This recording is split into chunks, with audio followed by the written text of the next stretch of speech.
Please start. Because Yes, okay. So let me formally start the session and thank you all for waiting.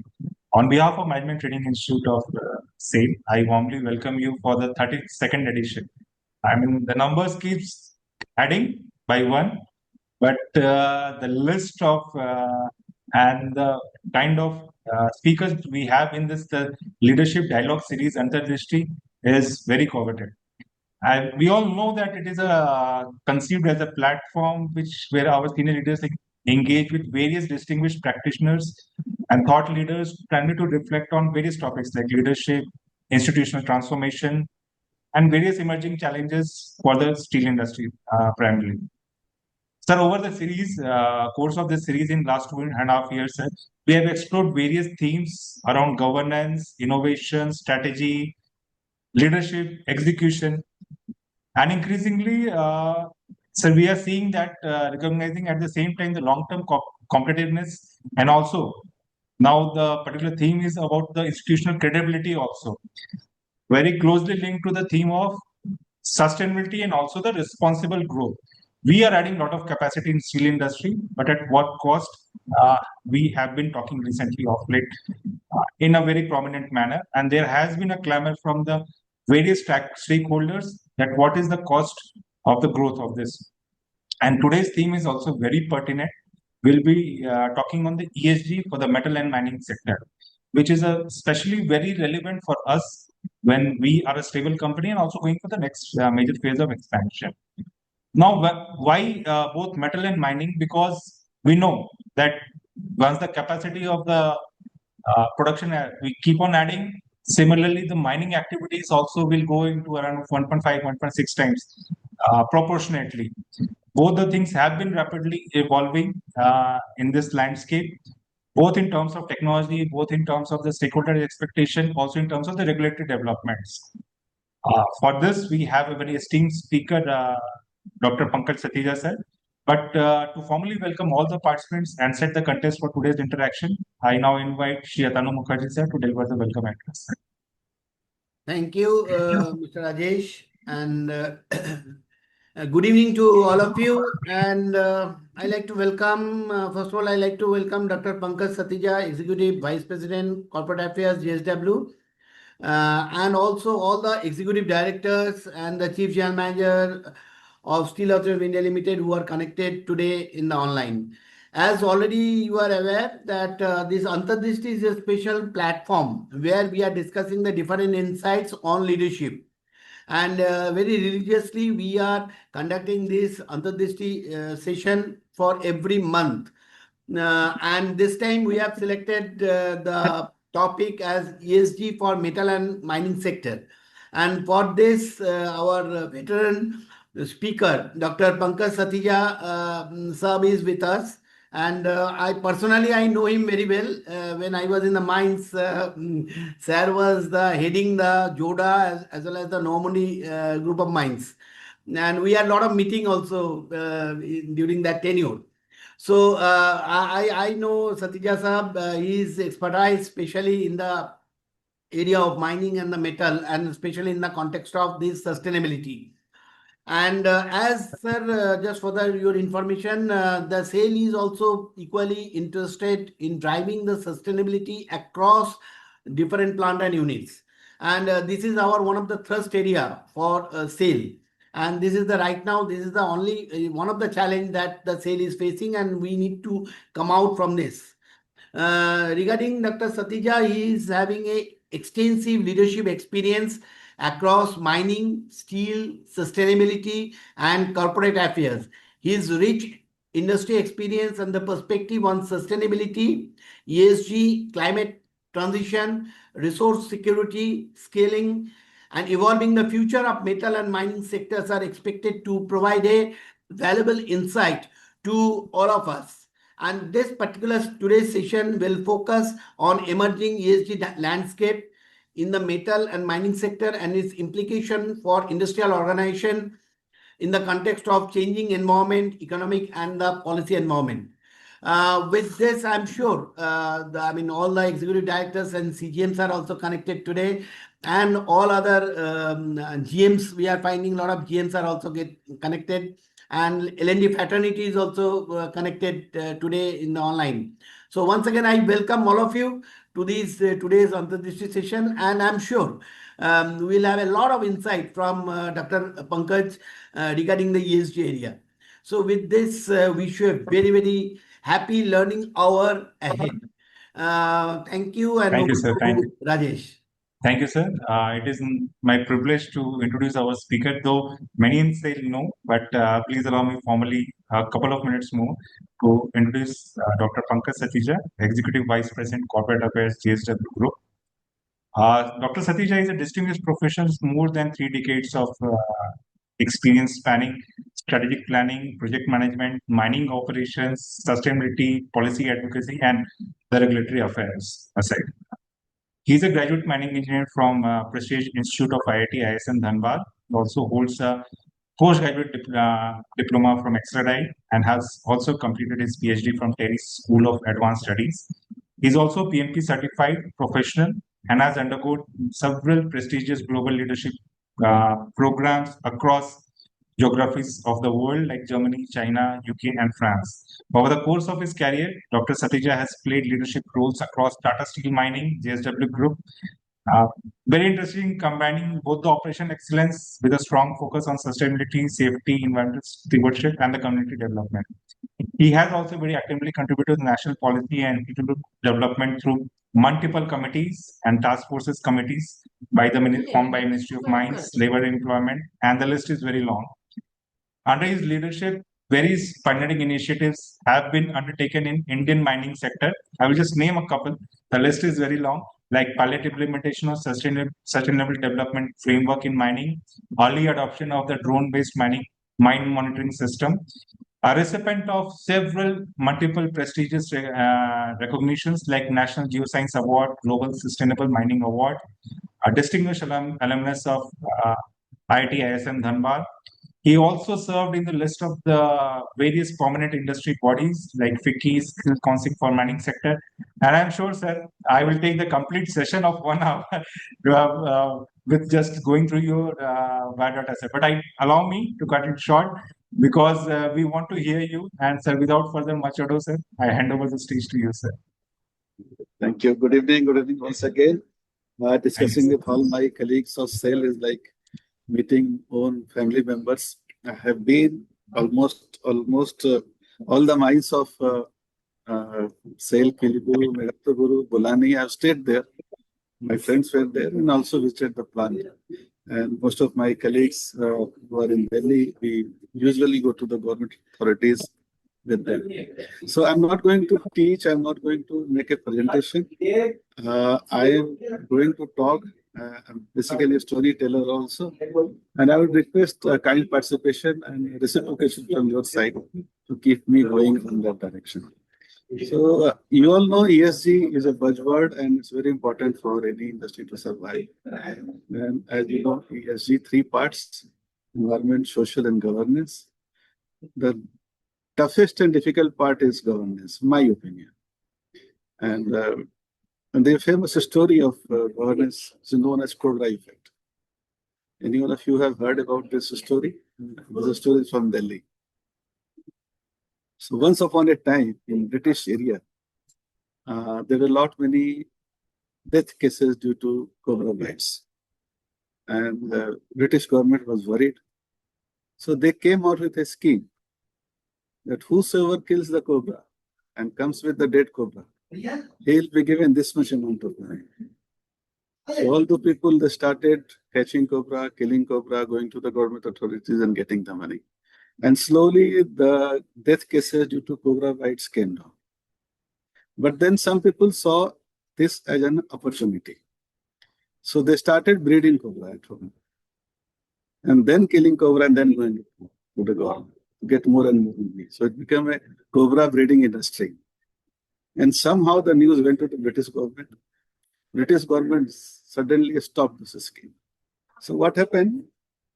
The number of cobras at the closure of the scheme were more than when the scheme started. And that's the reason that most of the schemes, they failed. And most of the regulations, what you see, comes with lot of provision. I recall when labor codes were being made, I was in the Ministry of Labor and Employment. And that time government told we want to make it very simple. There should be no provision, straight laws. But finally, when it came with similar provisions because government realized that there will be some people who will be breeding programs. So they don't want a mismanagement of the schemes, and this was stopped. And this is not something which was, say, 100 years back or old story. If you see, a similar story as was there in Nepal. And Nepal government closed one scheme after 11 years. And this scheme was that anyone who is going to the Mount Everest, if he is bringing at least 8 kg of waste from the top, the deposit money, which is close to 4,000 USD, will be given back. A mountaineer usually carries 12 kg of waste. But none of the mountaineers were bringing this 8 kg. They were bringing it from the lower camp. And after 11 years of operation, somehow Nepal government realized there is no reduction in the waste, and they also stopped the scheme. So point what I'm making, governance is very difficult. You never know who is not going to follow the law. And that becomes a problem. It happens in the industry also. I'll bring to you the third story. And this story is for Chanakya. So once upon a time in Magad area, a lot of Chinese travelers came. They had meeting with the king. And after meeting the king in the court, they requested that they should be given some free time with Chanakya informally at his home. Chanakya was hesitant at that point of time, but then he thought that they are our guests and they are from far off from China. So he told, okay, in the evening you can come to our house and we'll have a meeting, important meeting. So when they reached Kautilya's place, he was working on something. In the moment they reached, he stopped the writing part. उसके घर में बहुत सारे sets थे दिया के, कुछ lamps उन्होंने बुझा दिए और कुछ नए लैंप उन्होंने ऑन कर दिए. The Chinese travelers were very curious. So they asked him, is this the custom in India that if someone visits an Indian home, आप कुछ set of दिया को जला देते हैं, किसी को बुझा देते हैं? He told, no, it is not like that. When before you came, I was working on my king's work. सरकारी काम कर रहा था. तो जो दिए जल रहे थे उसमें सरकार का तेल था. अब आप जब आए हैं तो अब आप मेरे यहाँ पर्सनल कैपेसिटी से आए हैं, and that's why I have stopped those lamps which were using the king oil. Now you are in my home, meeting me on my personal capacity, so I'm using those lamps which are having the oil given by me. ये बड़ा delicate चीज है, ये हम लोग के यहाँ भी होता है. कई बार हम लोग गाड़ी जो कंपनी यूज की होती है उसको मछली लाने भेज देते हैं, कभी फैमिली के लिए आउटिंग में ले जाते हैं, कभी और किसी काम में यूज करते हैं. और बहुत सारे एथिकल केसेस आप देखते होंगे कि वो उसी पे आते हैं. और उसका इम्प्लीकेशंस होता है कि डाउन द लाइन जो आपके यहाँ एम्प्लॉई हैं वो देखते हैं कि साहब तो कंपनी का गाड़ी अपना पर्सनल काम यूज करते हैं, तो वो भी प्लांट से कोई मशीन अपने घर ले आता है किसी काम के लिए. then the governance becomes a tossing point. हमारे साथ कई बार हम लोग बोलते भी हैं कि जब हम खुद कुछ गलत करते हैं तो बोलते हैं कौन देख रहा, चलो कर लो उसको. लेकिन जब हमारे साथ गलत होता है तो हम बोलते हैं भगवान देख नहीं रहा, मेरे साथ इतना गलत हो रहा है. Why God is not looking at me? But when we are doing something wrong, we believe that God is not looking at me, and that's why the governance comes it's into a problem. So we need to work in a way कि कोई देख रहा है तो भी हमारा काम का स्टाइल वही होना चाहिए, और कोई नहीं देख रहा है तो भी मेरा काम करने का स्टाइल वही होना चाहिए. Then only the governance will come in shape. Otherwise, one or two individuals making the part, it will not be putting the governance into the overall aspect. पर ये एक नहीं, ऐसे कई एग्जाम्पल है. मैं बहुत बढ़िया एग्जाम्पल आपको दूंगा इस पे भी. हम लोगों ने अभिनंदन को देखा था. How many of you remember अभिनंदन? Indian pilot who was captured in Pakistan. But ये स्टोरी अभी की नहीं है. 1965 में एक और पायलट थे who got was prisoner of war in Pakistan. And he was also, his chopper was also shot. And he landed in Pakistan. And army chief went to president of Pakistan, Ayub Khan. We have captured some Indian army people. And his name was very different. His name was PM Karyappa. And Ayub Khan in the pre-British time has worked with his father, KC Karyappa. So he made a phone call that your son is captive, but you were my boss before independence, and at least as a gesture I should release your son. And General Karyappa, who was not in service at that point, by the time he was retired, and this guy was captive for 4 months in Pakistan, not like Abhinandan who was released in a shorter span of time. And General Karyappa told that he is my son, that is true, but with him there are many other soldiers also, and all are sons of India. Either you release one, release all, or release none. My son should not get a special treatment. And it's, you can see that sort of high ethical behavior which was displayed by Karyappa at that point in time. And that's why he is revered today also in that context. And these are the examples which have been in India for a long period of time. And that sets the tone of how the governance part should be dealt with in the business as well as in the country. So कई बार हम लोग देखते हैं कि किस level पे हम किसी चीज को कैसे देते हैं. I don't want to be a monologue, so I'll ask a question and I'll respect answers from you. कि महाभारत की लड़ाई किससे किसके बीच लड़ी गई थी? Anyone can answer. Anyone from the participant, please.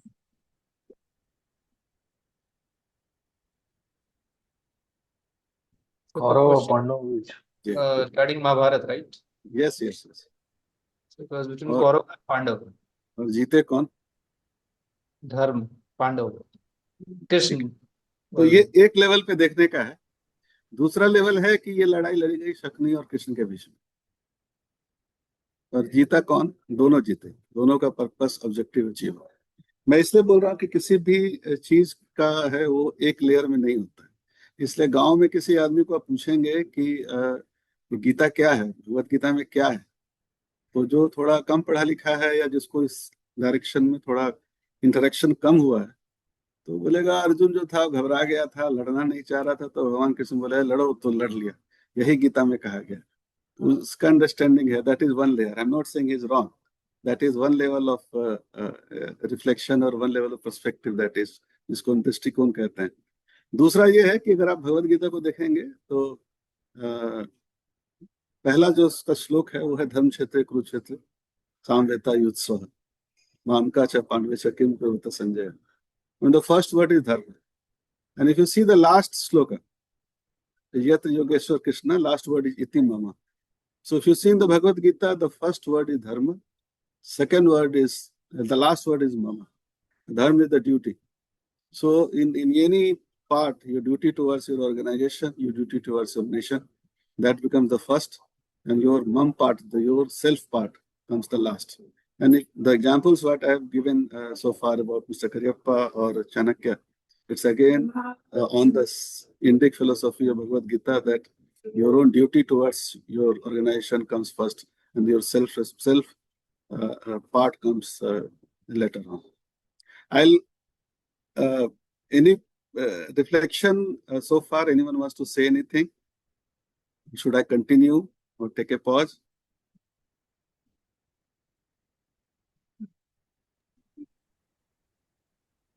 Okay. So we'll probably continue. They want to.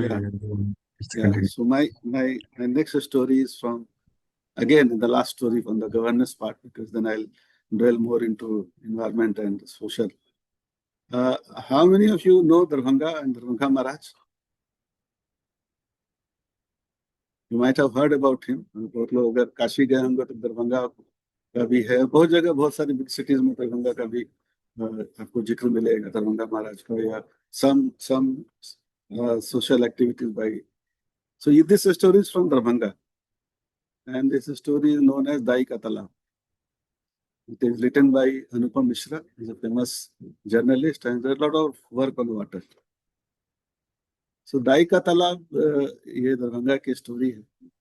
और दरभंगा महाराज जो थे वो अपनी जेनरोसिटी के लिए, अपने विजडम के लिए जाने जाते थे, and he was more like a democratic person. So उनके एक सलाहकार थे, उनका असली नाम बहुत लोग नहीं जानते हैं, उनको अयाची पंडित कहते थे। अयाची इसलिए कहते थे कि अभी याचना नहीं करते थे, उनका नाम अयाची पंडित पड़ गया। So many people were wondering that since he is a bachelor, his requirements are less. Once he gets married, probably his requirements will become more and more, and then he will start asking to fulfilling his wife's wishes. But incidentally, his wife was also like him only. तो उनको याचना करना नहीं पड़ा। So once upon a time, his when wife was about to deliver baby, he called a midwife. और वो midwife आई, delivery हुई, एक baby boy was born. Ayachi पंडित के पास पैसे वैसे तो थे नहीं उस समय, तो उन्होंने वो मिडवाइफ को कान में कुछ कहा और फिर वो चली गई। कुछ समय बाद राजा को फिर किसी सलाह की जरूरत थी। राजा ने फिर अपने सोल्जर्स को भेजा कि देखो अयाची पंडित है, तुमको बुला लो।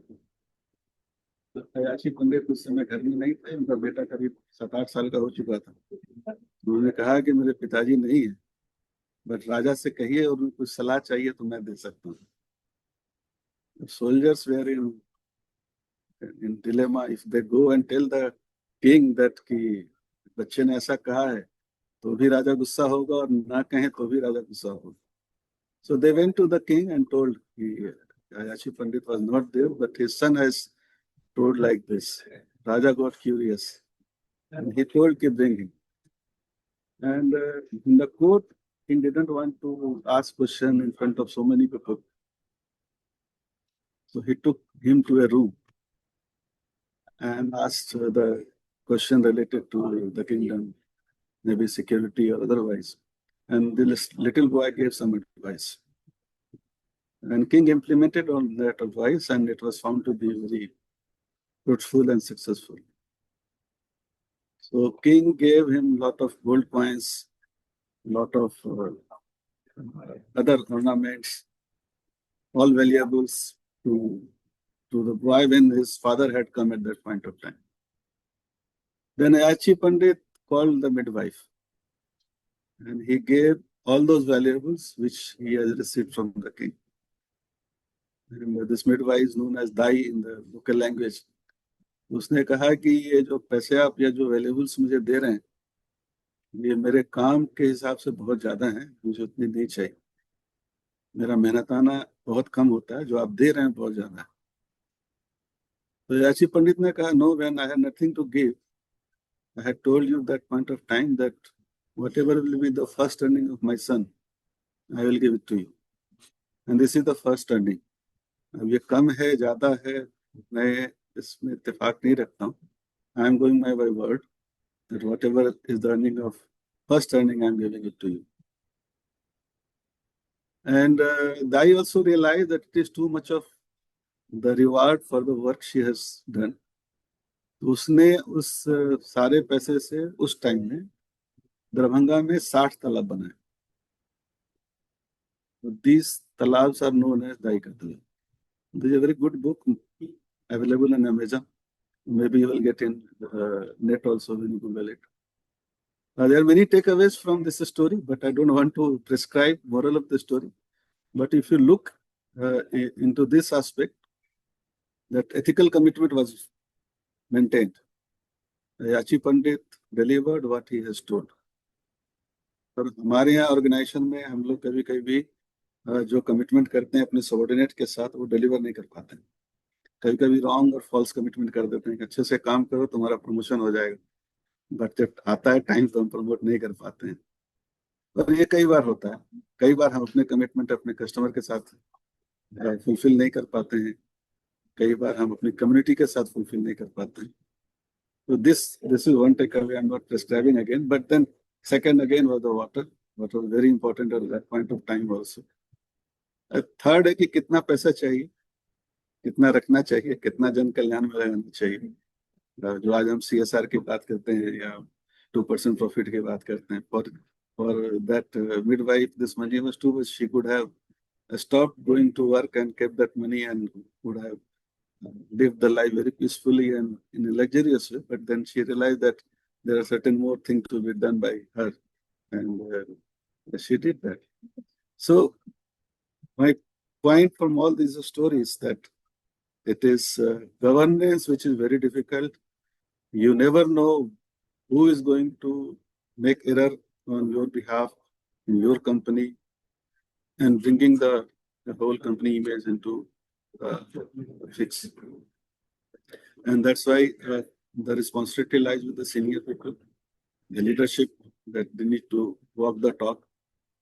You are like CCTV surveillance radar. Everyone is watching you. Maybe saying that no one is watching, but everyone watches your body language, your talk, your thoughts, and they emulate. So in my opinion, the governance part is very difficult, and we need to spend more and more time. So in one of the panel discussion a month back, a same question was asked to me this way: that why do you say that governance is important? Because if you see compared with the ESG, in environment and social, if there is any error, people will come to your plant. They will make lot of noise, धरना प्रदर्शन होगा. But governance part में आज भी कुछ नहीं होता है. आज आप 2-3 केसेस देख लीजिए पिछले 6 महीने में डिफरेंट बैंक्स के आए हैं. But there was no dharna at any bank premises or any bank office gate. ज्यादातर लोग ये कहते हैं कि उनका इंटरनल मैटर है, but it impacts everyone, it impacts the society, and it impacts the whole nation. So anyone having any reflection on paper so far, else I'll push through social aspect. Any reflection, any points from the group on the governance aspect? Because we often say that हमारे system अलग है, so Aditya Sahab just had one small point of you to explore. At senior levels, the challenge becomes handling the ethical dilemma between right and right. So it's not just between two wrongs, but it's about being, let's say, fairness, whether it's about grading people and figuring out who needs to get an edge, or even in the context of, say, when you're looking at ESG, the environment sustainability, the rights of the villagers or the people who are displaced by our projects vis-a-vis the overall perspective of how the company has to take forward. Or even the issue of, say, giving concessions to certain people because of their circumstances, whether it's affirmative action on certain aspects or not. Now, at a senior level, how do we really resolve these kinds of dilemmas? And the other part is that people may work with all the best intentions, but how do you address the issue of perceived fairness? Because I think when it comes to corporate governance and things like that, the processes, the systems have to give the confidence to the external agencies that the process is fair. They don't really go purely by the individual. The individual is at the heart of it. But from a systems perspective for the organization, what kind of things do we need to do so that the organization gives the confidence that we have ethical processes, we have ethical people, and we are at the same time compassionate? Because many a times ethical decision making might be perceived as too rigid by some people, because they say, why have not you factored in the human condition for that? So from that perspective, So another very nice question. And as long as we are alive, this dilemma will continue to come to us. And वो choice हमेशा हमारे पास आएगी, देखना है हमको करना है क्या. So if you see the definition of sustainability, that what 6 types of behavior one should have. In Bhumi Sukta Atharvaved, it is very clearly defined that Satyam Vrihat Ritam Viduram Diksha Kapurtam Vyadipatam Dharanti. The first behavior itself is Satyam Vrihat. You should be truthful to what you are doing, what you are following. A very recent movie had come, Krishna Avatar, and many of you might have watched also. The wife of Krishna, Bhama. Why she was called Satyabhama? Because she followed the path of truthfulness, went against her father's issue. The truth prevailed over her intention. So this is the second part. Third part, there is a famous shloka in Vivek Chudamani, which is written by Adi Shankaracharya, and he speaks about 3 types of vasana. First vasana is the lust, which is the common ground for making unethical behavior. The second is Shastra vasana, where people know little but they speak more and more. And third is the Lok vasana. Lok vasana is where you want to do something for your own appreciation, for your own. हमारे में आपका नाम हो, मैं छोटा example देता हूँ. कभी आपको कोई आदमी आए और बोले कि 500 रुपए दीजिए, मेरे घर में बहुत बीमारी है, I don't take them to hospital, I think they may die. And वही सोसाइटी में अगर आपका कुछ प्रोग्राम हो रहा है, पूजा, वहाँ 5,000 देते हैं ताकि वो लिस्ट में लिखा जाता है कि तुमने इतना पैसा दिया. तो ये 3-4 चीजें होती हैं जो काफी इम्पोर्टेंट है. एक और जो कॉमन पॉइंट है, एक खलील जिब्रान की स्टोरी है. I think in 1918 it was published, The Madman.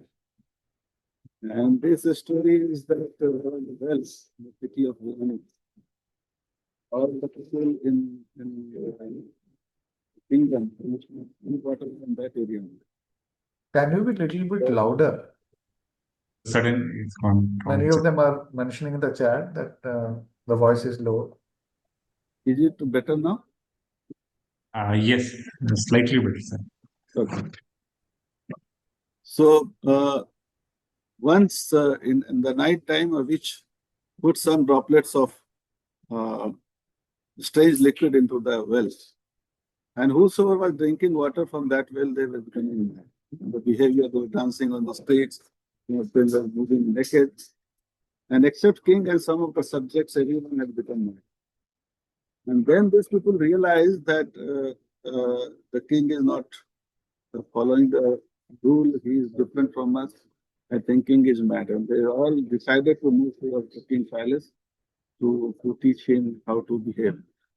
And the king minister told that unless you drink the same water, we are going to throw you. The king also had the same water, and then he also became like us. Organizations maybe many times we take decisions which are taken by the majority, which should be liked by the majority, and there the error happens. We don't take decision which is right. We see how it will be seen by the majority of the people, and there the government's part takes the beating. So I think we are already crossed 38 minutes. So I'll go to the social part. My social part story is of again Rudri. We have been seeing Melody episode, Prime Minister Melody and Prime Minister Modi. How many of you have heard the story of Budni?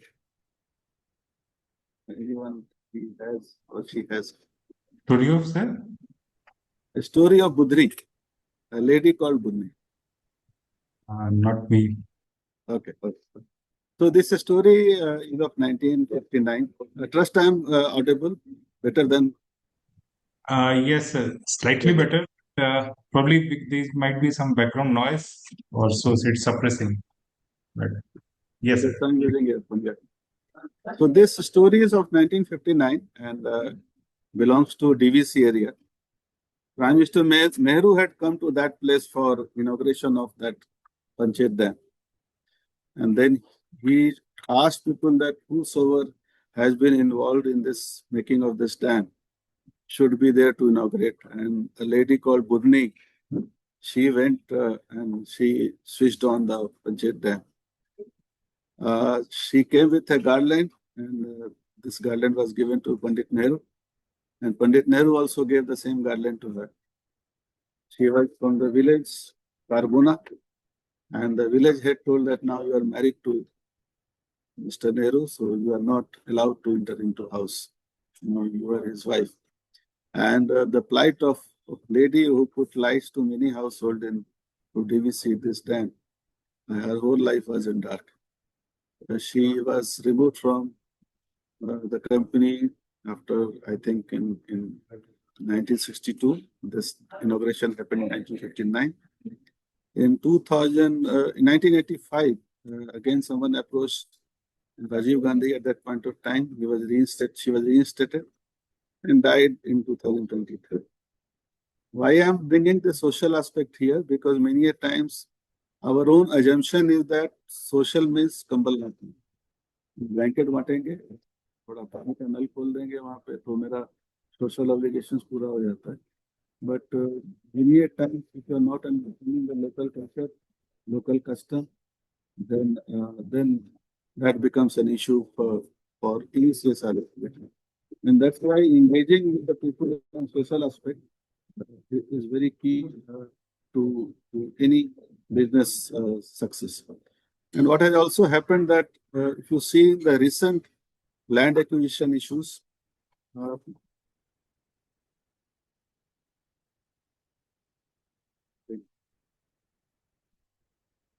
if you see in the recent land acquisition issues, many of the times it was like getting the land and giving the money. We were not very serious on how the people, those who have been affected by this project, are being taken care of in the handling of those money.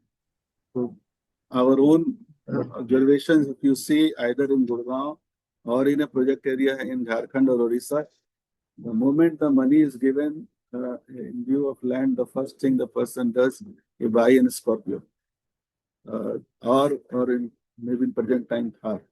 Because he had been seeing the bosses coming to his house for land acquisition. And the first thing he wants to prove that he has also a right, it is through the vehicle which he sees the company is coming in. And the more important thing, what happens that the persons who were involved at the time of land acquisitions are not there at the project site after certain years. The new person takes care of because of the transfer routines we follow. And then the engagement with the community is not the same, which is started at the beginning of the project. And that's why social aspect is sometimes is important from that perspective. I'll now go to the environment part. Environment part, why I have told it is easier? Because it is primarily technical and capital. So if you have money, if you have technical know-how, then to a large extent, you can handle this easily compared to governance and social aspect. But it also requires a will. What has been seen in the environment and the sustainability matters, mostly it ends with the environment and the sustainability department. It doesn't percolate down below to the operation team. And any data related to GHG, inventories, baseline data, or environment data, it ends with the environment department. There has been a lot of deliberations and discussions on how the mining should be done. And Atharvaved Bhumi Sukta, again, it defines whatever excavation you are doing, how it should be done. And it says that Yate Bhumi Vikhnami, Kipram Tadapi Rotu, Mate Marvam Vimagvari, Mate Hirdam Mritimam. And it is like a praying to Mother Earth that कि जब कभी मैं आपके यहाँ कोई गड्ढा खोदूं तो आपके हृदय के मर्म को वो डिस्टर्ब न करे. So this is, and whatever is getting excavated should be replenished as fast as possible. So the mine closure plan or the green belt, what we do in the plant area, that was very well defined, very beginning in Atharvaveda. And there are various other shlokas in Atharvaveda, Bhumi Sutta, and in fact in Apa Sutta in Rigveda also, which has defined how the mining, the natural resources should be taken care of. Intergenerational equity, though we claim it with the Brundtland, the then PM of Norway in 1987, when she came out with the Brundtland Commission report, Our Common Future, where she defined the intergenerational equity. But if you see the Rig Veda, Yajurved, chapter 40, there itself it is defined that that how the intergenerational should be taken care of. If the slok is mantra is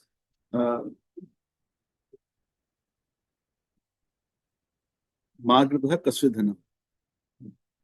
Magradha means don't hoard.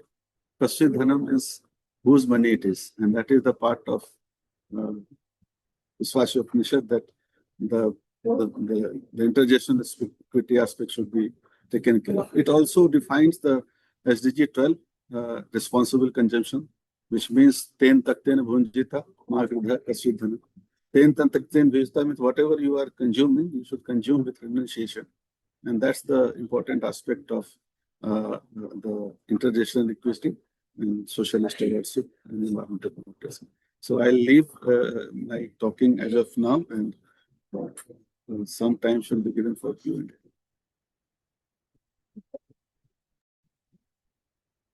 So, very interestingly, sir, normally we give, I've heard that the most thrust is to be given to the E part, but you started just the other way around. So,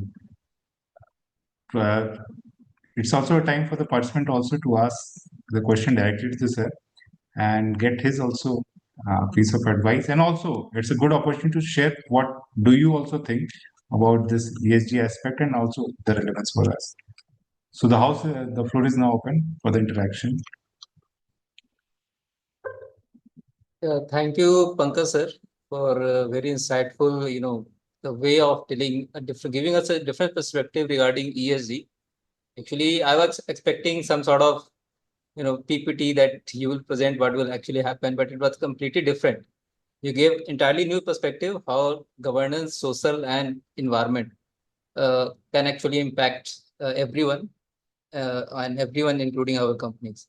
So, sir, my first question regarding ESG is, how JSW is exactly integrating ESG into its business decision and capital allocation. And so this is my first question, sir. And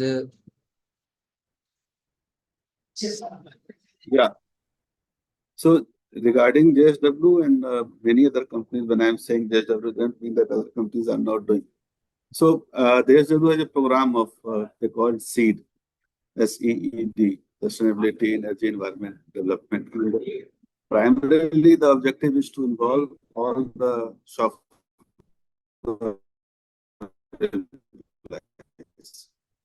And there, the baseline, most of the companies, let's be very practical. It is just or any other company. ESG part starts with sustainability department और ये एक question है जो जिस पे हम लोग को थोड़ा ज़्यादा ध्यान है. And your first question, sorry, I couldn't hear. Yes, sir. Actually, my question was how JSW is integrating ESG into its business decision making and capital allocation. And yeah, yes. So capital allocation, I mean, the company is very much tuned to the objective of decarbonization, and as you all know that there have been many work on CCUS, CCTUS, real estate, and JSW, and almost all the companies are working on that direction. So there has been a plant of green hydrogen of 25 megawatt in Vijayanagar, where 500 cube hydrogen is generated, and that has been done from December 2025 onwards in the DRI plant.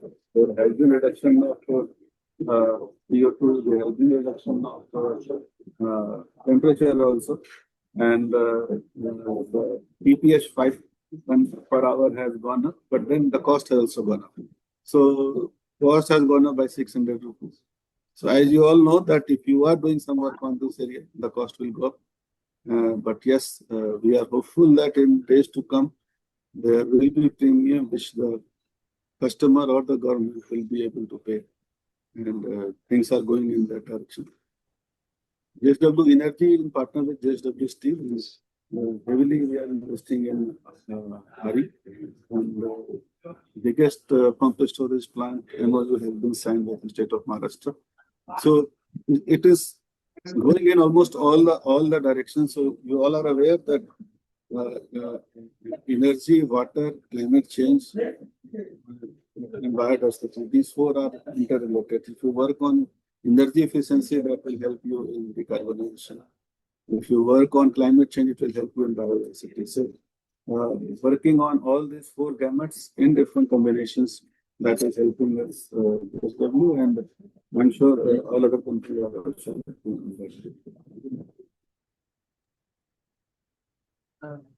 Thank you, sir, for a comprehensive reply. But this again has generated some curiosity from my side. Sir, as per you, what is the most practical pathways for Indian steel industries to decarbonize for the next few decades? Given the geopolitical situations, there is a crisis of natural gas.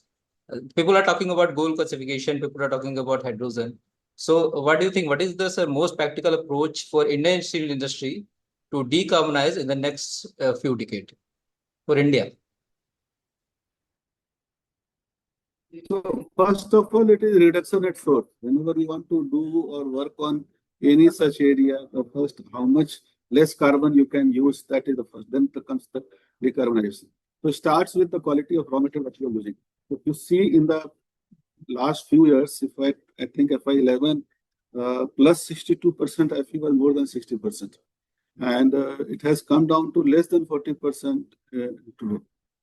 So the high grade ore in iron ore is getting down and down. So low grade ore consumption has gone up, and that means you need more fuel. So first of all, we need to set up beneficiation plant so that whatever we are feeding into the steel making, that has less fuel requirement. That is one. Second, hydrogen in one such area, but then that comes at a cost. So there are deliberations and discussions are happening with the government that if there are certain extra premium which are going to be paid, how it has to be compensated. So the government is also working on green steel procurement. So that will happen in the time to come. And hydrogen part, as I mentioned, that in JSW case, the cost has gone up. So unless it is compensated with the price, it will be difficult. And that's why most of the steel companies, they all know that decarbonization is going to happen, but almost all are expanding with the blast furnace only. So they have a certain way that, they continue with that, and probably later on we will switch to more and more decarbonization. Regarding capturing BF gases and making them not only as a fuel, but to ethanol and methanol, that ammonia, that also is going on. So as of now, we are in a process of transition. No one wants to be behind the race of expansion and getting a larger share of steel making. But at the same time, they are doing many experiments. Like most of the steel makers, they have done the experiment of use of biochar, but they are not using consistently because it comes with a cost. So to be ready that whether the blast furnace is able to absorb or use some of the biochar, most of the steel companies, they have taken trial. Now they will wait for that, how this extra cost will be taken care of. So I would say that as of now, no one wants to lose the market share, but at the same time, they're also working on parallel directions. Like JSW is working with Australian academia. MOU has been signed where we are using plastics, tires for in situ hydrogen making in the plant.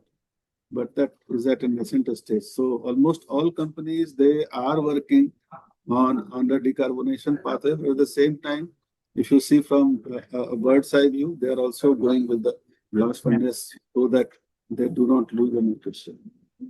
That's primarily, sir, very rightly put that we see lot many green shoots in terms of the news that this is very promising. But ultimately, when it comes down to the bottom line, or it's come down to the making the sales and have a profit, and also balancing the sustainability and competitiveness. So you give a very right direction that what way the industry is progressing. So are there any, I see Yeah. hand raised. So any more questions Um, also? Yeah, Mr. It is from Anand. Anand Kumar. Huh? Anand sir? Good evening, sir. Thanks for your lovely presentation and so many stories. Really connected with a lot of them. And my question is, sir, how you are addressing the challenge of data collection? Because you must be knowing SAIL is a legacy. We are having so many legacy plants and machines. So how you are attending to the challenge of data collection? So that's my question. See, this issue I also had. I'll tell you my story of Tata. So I was working in a ferroalloy minerals division, and we had a plant which is very old, running by a company called Romet, and then we acquired that plant. This Romet was an old company for the ferrochrome plant, and mines also was very old. Sukinda, you know, and capturing data from the mine is very difficult. So it again depends on the will. Somehow I got exposed to one of the startup called Fluxgen. And surprisingly, Modi ji in Mann Ki Baat, he mentioned about this startup later on when he partnered with us. And he has put all the IoT-based sensors in almost all the water reservoir and the pipelines. You will be surprised to know that we reduced the water consumption by 38% in 1 year time. So now I understand the older plants like Jamshedpur or older plants of Steel Authority, retrofitting some of the things are difficult, but then uh, there are opportunities, there are options available. May take time, but then someone will definitely come and give us solutions to you for use of those IoT based devices and the data collection. But again, data collection, I mentioned earlier, limited to the environment of the sustainability department. Really, the shop floor employees have to take more and more interest and ensure that it is implemented. So there are many questions. Any other questions? I have also, one please? question. I have one question. I also encourage, sir, before we take your questions, sir, I also encourage because it's a good opportunity, especially for our participants who are from the more from the mining background to have more insights from sir. So please, they can also come forward. Sir, please, you can ask your question. So, since government has allowed nuclear power for private and public sector, so in this context, can we go for nuclear power to reduce for decarbonization? So we are using a lot of coal and we are generating power from thermal power. We are generating thermal power. So to reduce carbon footprint, nuclear option is also very good. Why you cannot go for it? So I'll tell you the person who has been involved in this part. Tanu might be knowing Dr. Srikant. He was earlier general manager in OMQ Novamundi. Now he is a professor in National Institute of Advanced Studies in Bangalore in the IIC campus. So he is the one who interacted with Niti Aayog, Mr. Saraswat, and came out with the model reactor process, and then it came in the budget. So most of the companies are engaging with NIAS, and I should not be saying the name of the company or name of the institution, but the talks and discussions are going on this modular reactor, how it can be used. So as I mentioned, I mean, though the companies are going for the blast furnaces for market share, but almost all the companies are working multi-pronged, right from renewable power of solar and wind, modular reactor, pumped storage plant, so that whenever the switchover happens, it should be smooth. And Minister of Steel also, in view of CBAM, because our exposure to Europe is not much, but then it also gives us insight for preparedness. So Minister of Steel is also working on how she should have the third-party insurance to take care of the efficiency aspect and the data integration. Sir, thank you, sir. Sir, can I ask one question, sir? Oh, Acha, Arun, sir, you want to ask something? No, I don't want to ask any question. Actually, Acha, sir, you I want to share want to something? acknowledge after a very long time, I have seen him, though online, but after a long time. And so, actually, whenever I listen to him, I observe that lots of transformation. Satija has gone for lots of transformation. उसका बहुत अच्छा लगता है, बहुत कुछ सीखने का मौका मिलता है. And as far as the ESG is concerned, मैं एक बोलता हूँ, लोगों को कहानी सुनाता हूँ, जैसे अभी सतीजा कहानी सुना रहे थे, तो कि बादशाहियत आने में 7 पुश्त, जाने में भी 7 पुश्त लगता है. ESG एग्जैक्टली वही है. कंपनी का अपना जो कल्चर है, दो इट्स कंप्लायंसेस एंड उसका जो हम लोग को डालना है, सब करना है, रेगुलेटरी फ्रेमवर्क जो भी है, बट फिर भी एक अपनी की कंपनी की एक अपनी कल्चर होती है, कैसे करते हैं नहीं करते हैं. रेगुलेटरी प्रोविजंस तो बहुत है, but still end of the day फिर वही आ जाती है. तो मैं क्वेश्चन एग्जैक्टली नहीं पूछ रहा, just wanted to make my presence. I am also listening to you. Sir, but Thank you very much for the appreciation. And you rightly said, I was listening somewhere else. Government of India is working on ease of doing business. तो अभी दो नए word उसमें आ गए. एक आ गया regulatory cholesterol. Many of the people say that regulatory cholesterol is increasing. And the other version is coming that it should not be ease of doing business. It should be ease of being honest. At what level of perseverance you can be honest. Sometimes people get frustrated कि चलो थोड़ा सा deviate करते हैं, बाद में देखा जाएगा. So I appreciate your concern and thanks for the appreciation. Taking a cue from Arun sir, मेरा क्वेश्चन भी सर वही था, थोड़ा अलग डिफरेंट है, primarily from the R&D perspective, sir. How important do you think that skilling and sir, workforce transition is important in terms of this long-term sustainability goals? Because should it be more towards sensitizing or because most of the people in our organization are like hired to retire, or primarily in this manufacturing industry, they are associated for a very long time. So as in terms of skilling, what should be the direction that we need to move, sir? So I quote Bhagavad Gita, Sir. Buddhi so jahati ho ke sukrit puskrite, tasmas yoga yosoha yoga karma sukosla. So involve yourself in the skilling. There is no substitute to skilling. We don't, acknowledge, जैसे अभी अरुण साहब बोल रहे थे कि बहुत सारा transformation उन्होंने मेरे में देखा है, तो स्किलिंग के थ्रू ही हुआ है. Suddenly I don't get changed. I'm not Gautam Buddha who has got Gyan and sitting this below a banyan tree. So it is again an individual choice.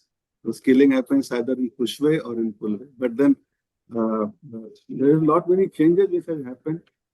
I can tell you, I'm also chairman of the Skill Council for Mining Sector.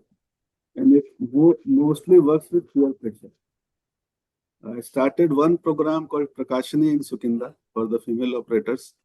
गांव से हम लोगों ने लिया लड़कियों को. And surprisingly, 3 of them were married just 1 year before. When I was interacting with them, I was surprised. One of them was Muslim family. और गांव के एरिया में इस साल शादी के 1 साल के बाद कोई फैमिली छोड़ता नहीं है कि जाके आप डंपर और व्हील लोडर चलाना सीखिए. But that was the courage. I appreciate the family members also. वो हम लोगों ने एक प्रोग्राम शुरू किया था and all of them got job in Tata Steel. Second batch they got in the contractor, very some transgenders also. After seeing that journey, IMPA, a neighboring company, then Metal and Ferroalloy, they also started a batch. Now Aditya Birla Group has started a batch and they have named it Adira. So skilling हो रहा है, हम notice कभी नहीं कर पाते हैं ज्यादा, और ये इसको बोलते हैं संभाव में, इसमें आपको काम करते रहना पड़ेगा. And there is no substitute of skilling. अभी गवर्नमेंट ने भी ये किया है कि जितनी भी स्किलिंग है वो NSQ में आए. हम लोग के पास अभी बहुत सारे जो एम्प्लॉइज हैं जिनको हम RPL में रिकॉग्निशन ऑफ प्रायर लर्निंग में ट्रेन कर रहे हैं, और काफी सक्सेस स्टोरीज भी है. आप कभी गूगल करेंगे तो आपको एक सक्सेस स्टोरी मिलेगी शेख करीम की. वो भी स्किल काउंसिल के थ्रू ही है. He was an orphan Muslim boy, reared up in Hindu ashram. No one to take care of him, but he got first training from the Skill Council for Mining Sector, again through DMF fund in Angul. और अंगुल में उसको DMF fund में training मिली. उसके बाद वो अंगुल में टाटा स्टील के प्लांट में लकिंग इंटरप्राइजेज एक कॉन्ट्रैक्टर था, उसको ट्रेलर का जॉब मिला. And after 6 months, he was selected in a program floated by government of Orissa, and now he was in Japan. So आप अगर स्टोरी देखेंगे एक ऑर्फन से जापान तक जाने की स्टोरी, तो स्किलिंग के थ्रू ही है। हम क्या है उसको कभी प्रमोट नहीं करते हैं, और कई बार वो स्किलिंग को थोड़ा बैकसीट में रख लिया जाता है। बट अगर आप डेटा देखेंगे तो यूएसए में कोल माइनिंग का प्रोडक्टिविटी है 36,000 के आसपास, चाइना में 13,000, कोल इंडिया का डाटा अराउंड 1,500। तो अगर आप स्केलिंग नहीं करेंगे तो productivity and safety, these are the two things which will be always in a compromised position. Thank you very much, sir. Your interactions are highlighted that it's very growing importance of balancing both the industrial growth and also sustainability, environmental stewardship, and also the social responsibility, different aspects. To move forward, sir, I would request our ED, HR L&D Sanjay Dar, sir, to also summarize also the session, and also how to utilize from this insights for us. Sanjay, sir. Thank you, Rajesh, and thank you, Sanjay sir, for giving us the time and for the wonderful stories. Because people are fundamentally human storytellers. We learn more through stories than we learn from constructs. I really appreciated the fact that you highlighted an issue we normally don't talk much about, which is governance and ethics. I mean, we find comfort in discussing the technicalities of the greening and sustainability regulatory mechanisms, but the larger issue of governance and ethics is something that we also need to pay a lot of attention to, and especially at leadership level. So that was really interesting, and for highlighting the fact that being senior also means being under extreme scrutiny, and the extreme magnification of whatever signals we send through our behavior to the people, good or bad. Either way, the stories travel much farther when we are senior. So the same behavior from Field Marshal Karyappa will stay with us now. So that was good. Or a beautiful story that you shared about the Ayachi Pandit. Again, a very interesting thing that at the heart of ESG is that basic intention of well-being of the community as a whole. The rest mechanisms will be worked out, whether you make a talab or you do skilling, or but at the heart of ESG is that basic intention of having the well-being of the community as a whole at mind, and that was something very interesting.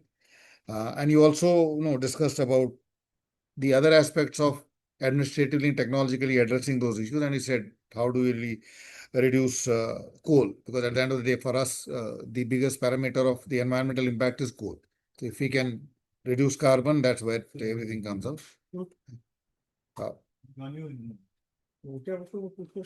So that was one aspect, and you did allude to, I understand, these are things that we'll have to figure out ourselves about how do you build systems and collect the data about assuring our stakeholders that what we are doing is in order and it meets the requirements of the regulatory framework.